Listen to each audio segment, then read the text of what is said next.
A warm welcome to the CARE podcast, CARE in Action.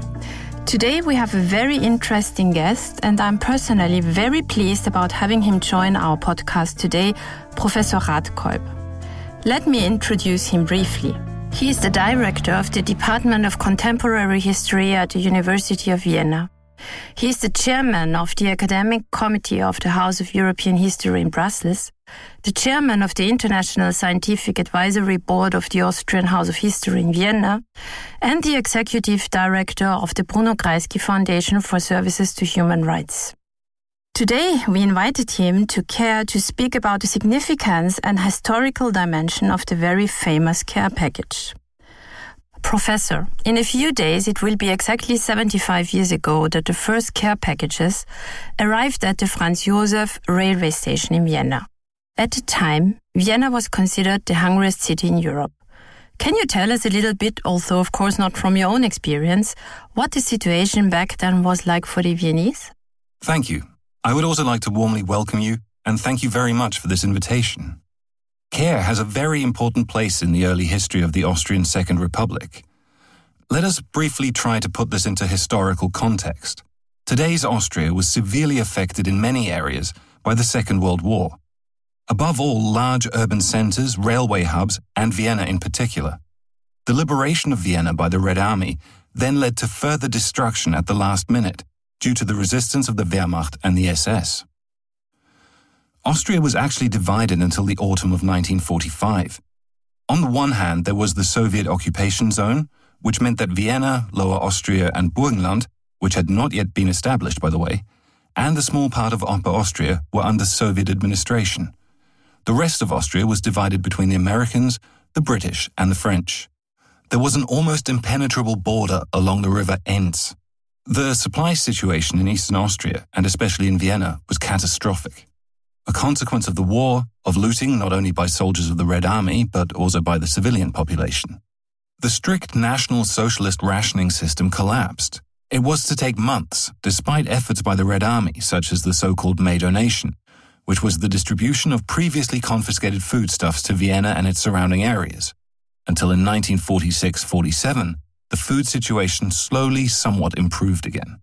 The situation for children was particularly catastrophic. The mortality rate of infants and small children exploded to 3 times that of the interwar period, and all the memoirs show how difficult the situation was. Slowly, food began to arrive in Vienna, either through hoarding trips or deliveries from Lower Austria and Burgenland. However, in terms of food supplies, it was a disastrous situation that only really starts to ease in 1947, 48, 49. There are still real hunger demonstrations in Vienna in 1946-47. We must also not forget that there were hundreds of thousands of refugees. I mention here the expelled Volksdeutsche, or ethnic Germans, who were German-speaking minorities in other European countries such as Czechoslovakia, Hungary, and Poland, and who were expelled from these countries in large numbers from 1945 to 48. This led to additional burdens in the food sector. The first CARE packages were really also packages for survival. However, even more important was the psychological effect of these CARE packages. From the end of 1946, Austria received a total of 1 million CARE packages out of the 10 million CARE packages that went to Europe, mostly Germany and Austria. So, a very large number. In the beginning, the packages were addressed very personally to individuals, and this made the recipients feel that there were people out there who cared for them. Suddenly, the world looked at Austria again and made an effort to help. I believe that in the initial phase, the CARE packages were very important bridging measures. After all, one could live from one CARE package for 10 days as an adult, although most of the time it was stretched out and divided up in the family. Yet, after this initial phase, the psychological component was actually even more important and fit in very well with the Marshall Plan aid from 1947 to 48. You are addressing an incredibly important issue that is actually still ongoing today. The CARE package is back due to the corona pandemic. Food and hygiene articles are being distributed again. However, it is very important to keep in mind that people do not live on basic foodstuffs alone. In such a situation, they also need this psychosocial component. that someone in another country is thinking of them. Austria was absolutely devastated. I only know the stories from my grandparents and my father.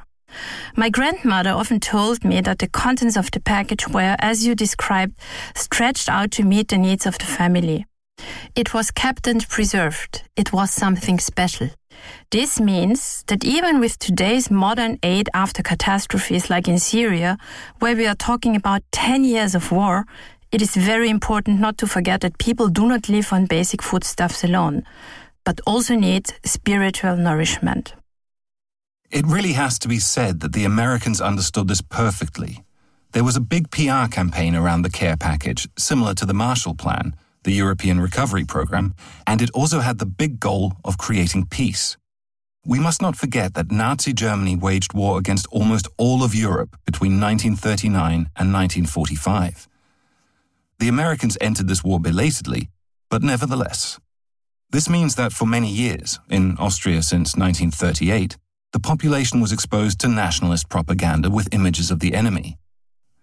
The fact that it was possible in Europe, for example, to bridge the Franco-German animosity from the 19th century so quickly, and that it was possible to establish the European Economic Community in 1956 on the basis of the coal and steel community, is also related to this psychology. The care package was also a peace offering and a very humane offer. Western democracy immediately tried to get closer to the former enemies. I believe that especially in areas like Syria, that are experiencing a horrendous civil war, it is very important to show solidarity from the outside in order to create a kind of ethical, psychological basis for peace. I have just sent off a court report in which I dealt intensively with the enemy stereotypes of National Socialist propaganda on America, the Americans, and the Jews and Freemasons. That it was possible to dismantle these enemy stereotypes so quickly after 1945, at least on a pragmatic level, is another merit of the care packages. The care packages went to the people even more than the Marshall Plan aid, which went mainly to companies, despite the purchase of foodstuffs, etc. I believe that this is still a very important function of care today. That is why I believe that this anniversary must be discussed in detail, in order to raise awareness for the present. Our grandparents and parents really received a lot of help after the Second World War. Today we live in a very privileged situation, in a situation that no one could have imagined in 1945. At the time, Austria saw 1 million refugees alone, displaced persons, deported persons, forced laborers, and slave laborers. When we look at Austria today, we are actually playing in a completely different league, but our sense of solidarity and humanity does not correspond to what our grandparents and parents experienced themselves. My father was 7 years old when the first care package arrived in Vienna, and his Viennese parents sent him to the countryside, to his grandparents in Lower Austria, where they were able to provide him with some food. You already mentioned it at the beginning. Was the situation on the farms a bit different when compared to the big city of Vienna? Was there less of a struggle for survival there? How would you assess this from today's perspective? It is the rural population that is favored in every war situation. We see this after the First World War, when high prices on the black market led to violent clashes.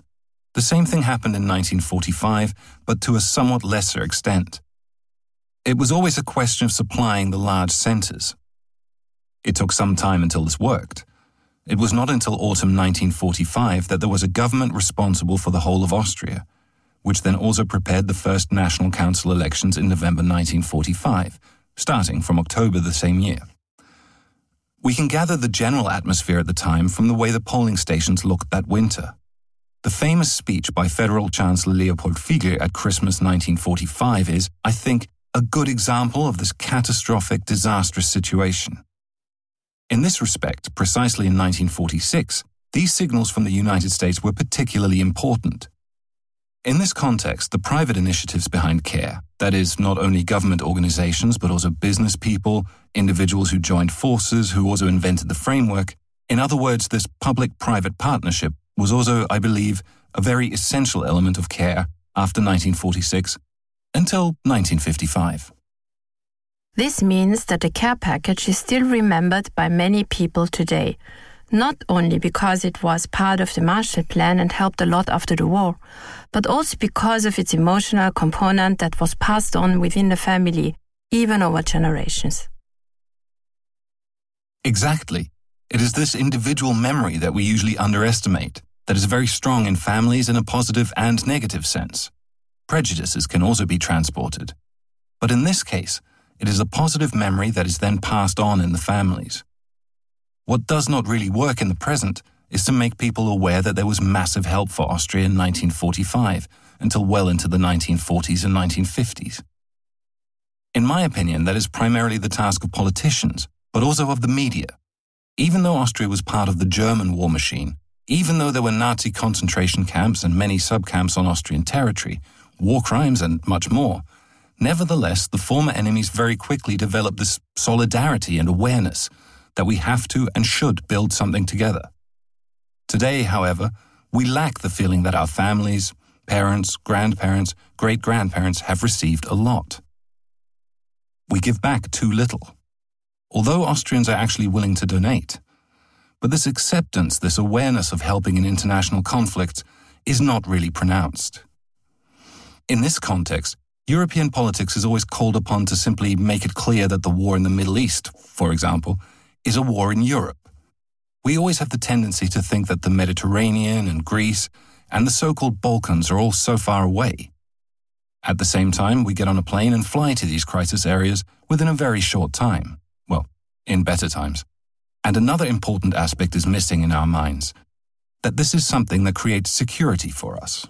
We need to commit to civil war zones, to at least attempt to regulate conflicts, and then to create a common future in the best sense of the word.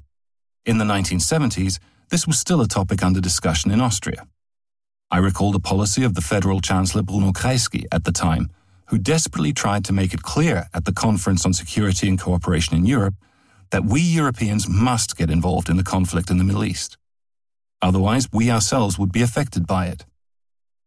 I hope for a new generation, for a new spirit of Europe, and that one day there will be a consciousness of responsibility for this region of Europe that goes beyond the classical continental European borders. Especially as these surroundings are at our doorstep.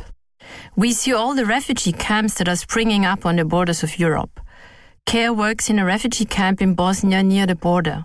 I think it is a very interesting phenomenon that on the one hand we appreciate globalization and on the other hand we ignore whole segments of it. The awareness that we were helped a lot after the Second World War, I think, is still very much present in some people and is also passed on. But if you have never seen it and never known it, then you tend to think that none of this can ever happen to us. Through my work, I've always been active in the humanitarian field.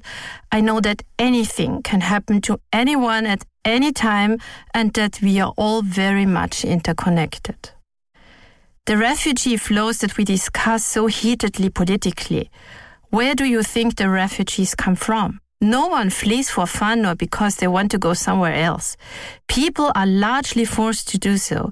I completely agree. This is a massive problem, and these 75 years are not the reason for us to celebrate, but to point out that it is important not only to stand in solidarity, but we have to do something concrete that is also in our own interest.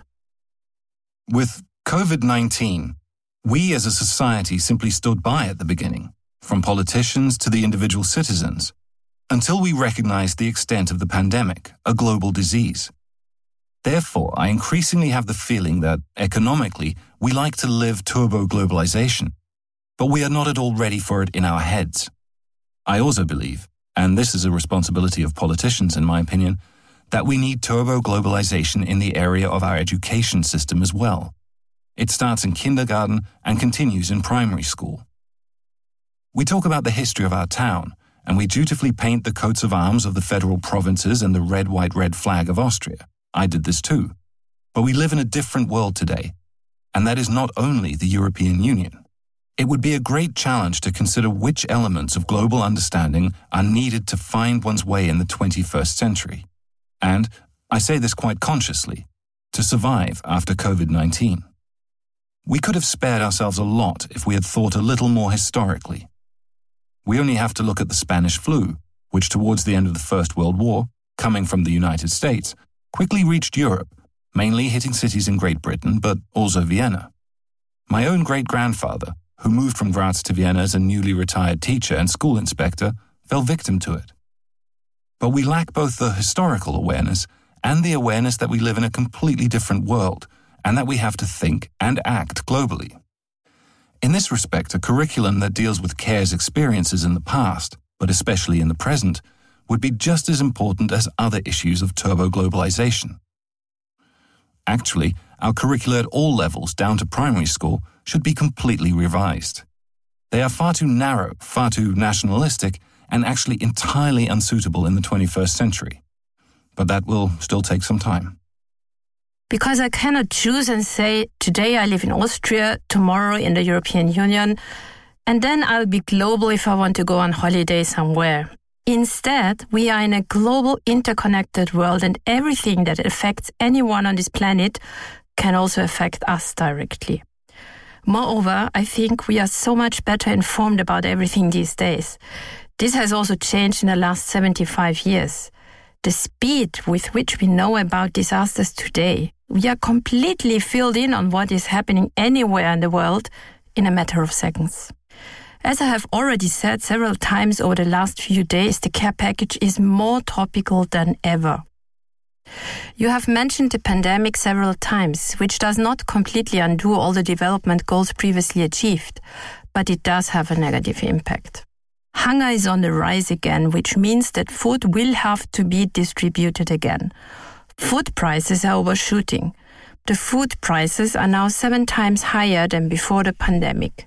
For people who were already living in precarious poverty conditions before, which massively affects millions of people in developing countries, but also in countries that are economically better situated, it really is a further push to the margins of society. CARE's work, therefore, has a highly socio-political dimension. That is clear, even though we are politically independent. You mentioned very interestingly this partnership between the private sector and the state. The Marshall Plan also was a private initiative initially, and then part of state aid. At CARE, this public-private partnership is still the backbone of our work today. We are absolutely dependent on private individuals to support us. Still, about 2/3 of the funding that we work with in our projects comes from the European Union, and another portion comes from the Austrian federal government. This demonstrates that this public-private partnership idea is a central theme at CARE from the very beginning. Was that actually something relatively new at the time? No, large relief efforts already existed after the First World War. For example, soup kitchens from the United States that even reached the Waldviertel region in Lower Austria, or Swiss relief efforts. But the professionalism and the large quantity of the care packages is a new phenomenon. And another new aspect is the positive psychological message that is associated with it, which I believe is also the future. Something that has certainly changed at CARE and that I find very positive is that CARE is now responding in a more differentiated way to the needs on the ground, working together with local NGOs and trying to escape corrupt political structures in order to get to the people directly. This includes providing them with the support they need to get back on their feet and help themselves. And something else that I really like about CARE, because it is very important, is this focus on women and girls. This was not yet the case after 1945, and I think it is a key message. At the end of the day, with turbo-globalization, whether in the South or the North or in the whole world, the only thing that really helps to cope with the negative effects, as well as the positive ones, is education, education, education. Therefore, also in this respect, the focus on women and girls is essential in the activities of CARE worldwide today. This is a beautiful arc from a different education in our country, an education for or against turbo-globalization, in order to cope with it, and at the same time to support and promote education in the affected countries, in these societies. If we were to create this educational bridge, I believe we would find it much easier to cope with the world of the future, including the great central challenge that also concerns your work, namely the climate crisis. Absolutely, and in a way we also see ourselves as bridge builders. Austria was one of the centers of care packages. We have already mentioned that the last care package was distributed in Austria in 1955, so over a long period of 9 years. At that time, the care packages were adjusted to include specific care packages for tailors, care packages for handicrafts, and care packages for schools, so that people could pursue their income-generating activities again to some extent. Today, Care Austria is part of a worldwide confederation, which has also changed. Back in the day, all care packages came from Care USA. Today, this is no longer the case. While the United States is still our largest member, we are now a global confederation where some countries such as Thailand, India, and Indonesia have become members themselves. The whole north-south divide is shifting massively. Care, and this is important and good, has made enormous steps in the development sector. As you rightly say, we also have a certain role to play in the effects of the global climate crisis. We will only be able to deal with this globally and not as a country or as the European Union alone. As I understand it, there is a lot of misinformation under discussion because this issue has to be tackled globally. There is no other way. But I would still like to ask you, it is clear that the care packages have a very positive reputation. But have they really been met with undivided enthusiasm in all parts of the Austrian population, or has there also been some criticism? There was, of course, a political debate initiated primarily by the Communist Party, which was a small party but had a powerful media apparatus, with a radio program in the first Austrian radio station Rathkolb, and the party-led daily newspaper Volksstimme, or People's Voice. The Soviet occupying power also saw this primarily as a propaganda tool. There were political disputes.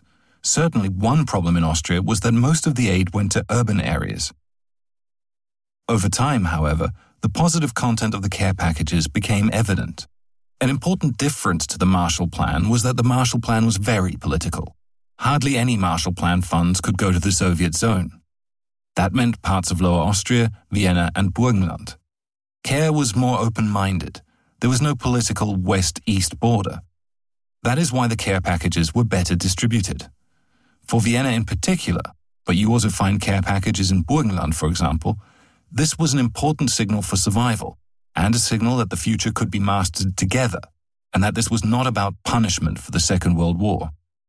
This punishment idea was still very much present in the political debate after the First World War.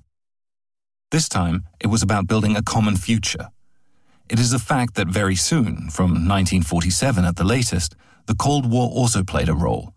Yet I believe that, for care in particular, it was possible to overcome these zonal borders better than was the case with the Marshall Plan. Finally, I would like to ask you, because it has been on my mind the whole time now. A Marshall Plan for the whole of Africa was discussed a few years ago, yet globally speaking, it seems like we are no longer very successful in peacemaking. The number of chronic conflicts, they are not such huge wars, but they are just as bad for the people they affect, is increasing. You can name the Middle East almost entirely, Yemen, also a kind of proxy war, and South Sudan. There are these conflict areas everywhere that last for years and present us with enormous challenges, in addition to natural disasters such as tsunamis and earthquakes. Why are we no longer very successful today in this regard? There is a heated debate about whether development cooperation is an instrument of foreign policy or not. We are not really doing well anymore, are we? I will give you a paradoxical answer. During the Cold War, as absurd as it sounds, the world was better regulated. On the one hand, we faced the possibility of a total nuclear catastrophe due to the excessive arms race of the two superpowers and nuclear powers that existed internationally. But on the other hand, especially in the 1960s and 70s, attempts were made to regulate conflicts through a policy of détente.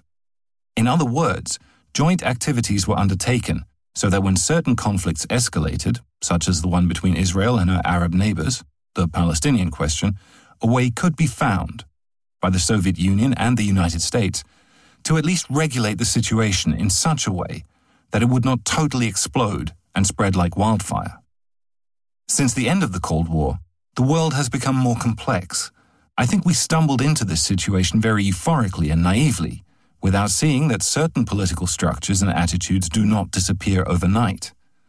This applies to the United States just as much as to the former Soviet Union, today's Russian Federation. For a long time, we completely ignored the fact that China has become a strategically very skillful global power, with her own interests also in the economic field in Africa, in terms of resources. However, even on our doorstep in Hungary, there were demonstrations against a new Chinese university yesterday, after the Central European University had literally been driven out of Budapest and had to relocate to Vienna. I think the difficulty is that there's too little awareness among the central actors or players that ultimately everyone is affected by turbo-globalization. Is there a lack of foresight? The national agenda is too strong everywhere. The European Union must also be held accountable for this. The EU also thinks too much in European national terms.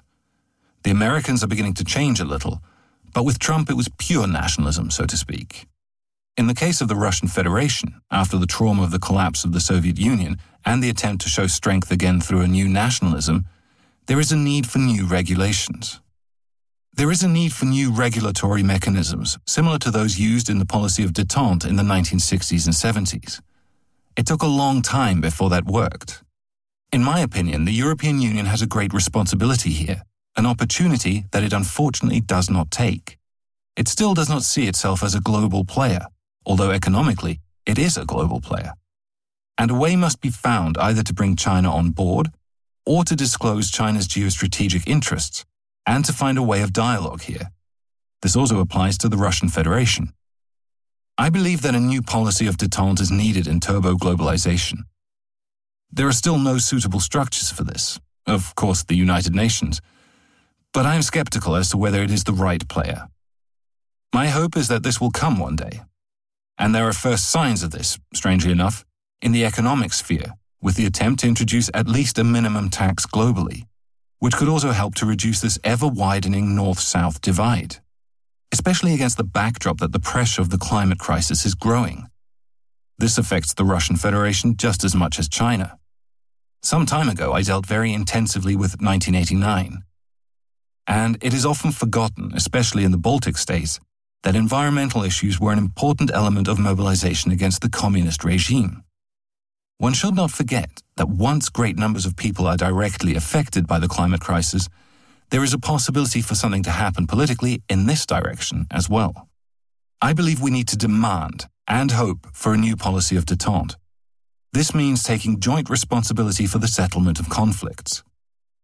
It worked for a while with Iran and the nuclear disarmament program, where Vienna played the role of the host.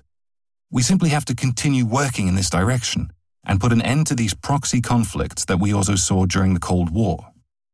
The second element, and here the Europeans, the Americans, the Russians, and the Chinese are also fully responsible, is this excessive military buildup. As long as this does not stop, there will be conflicts. The weapons will be used. The latest invention, which is disastrous for the civilian population, are these cheap drones, some of which are already being produced in Turkey, a NATO member. So as long as this does not stop, I think we are going around in circles. We are demanding putting an end to this, and at the same time, everyone is earning fortunes with it. So there are many issues, and the strange thing is that we are actually back in the 1960s. That is actually a bit frightening, but we do not want to end this discussion on a negative note. My personal takeaway from our discussion today is that global organizations, non-governmental organizations like CARE, will definitely play a leading role in the future, and that they will be important partners for the European Union, which is the world's largest donor for international development cooperation. If CARE can contribute constructively with humanitarian aid and with training and all the other aspects of a modern development approach today, then this is already a huge achievement. Thank you very much, Professor Rathkolb, for taking the time for this highly interesting discussion. Thank you very much for the invitation, and all the best for your future work.